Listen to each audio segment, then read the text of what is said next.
So you're sitting there wondering if this program's for you, huh? Thinking you're pretty good at short stack poker and have the tools you need already. Well, let's have a come to Jesus meeting, you and me. It's a last longer bet. If you can make it through level 4 of this challenge, carry on. You're just fine. So let's get started. 4 players at this tournament table, and it folds to you in the small blind with 10 big blinds. You have King 9 offsuit. Push or fold. Press pause for 10 seconds and come back with your answer. So you're back and ready to answer, huh? Well, you've lost at level 1. Maybe while you were gone, you pulled out your push fold chart and saw it said to push King 9 offsuit when you're 10 big blinds deep.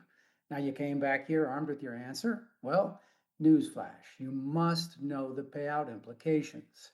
The push fold chart is worse than garbage. It gives a false sense of knowledge and is badly misapplied here. All right, on to level 2.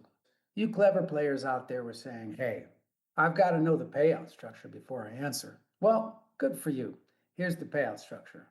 So now you're looking at the payout structure and thinking about the bubble factor or risk premium, right? Great. Let me help you out. Here's the bubble factor matrix. It'll never get any easier than this at the table. So let's do it. Push or fold. Press pause for 10 seconds and come back with your answer. You're back and ready to answer? You're out at level 2. Maybe you pulled out your solver and saw you should push any 2 cards in this situation. Well, newsflash. You must consider the opponent's strategy. The solver has him calling it 8%, but this opponent isn't having your push any 2 bully mean nonsense. He likes his aces, broadways, and pairs, and he's not folding them. Pushing any 2 cards here is a massive negative EV move. Using solvers can be a false sense of knowledge and can lead to terrible misapplications and mistakes. Now, I know some of you made it to level 3. But before we go to level 3, quick question.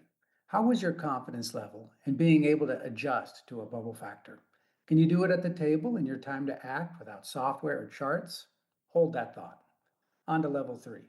You super clever players out there were saying, hey, I've got to know the opponent's strategy. Well, good for you. Keep in mind, the Nash equilibrium in the solver had him calling only 8%.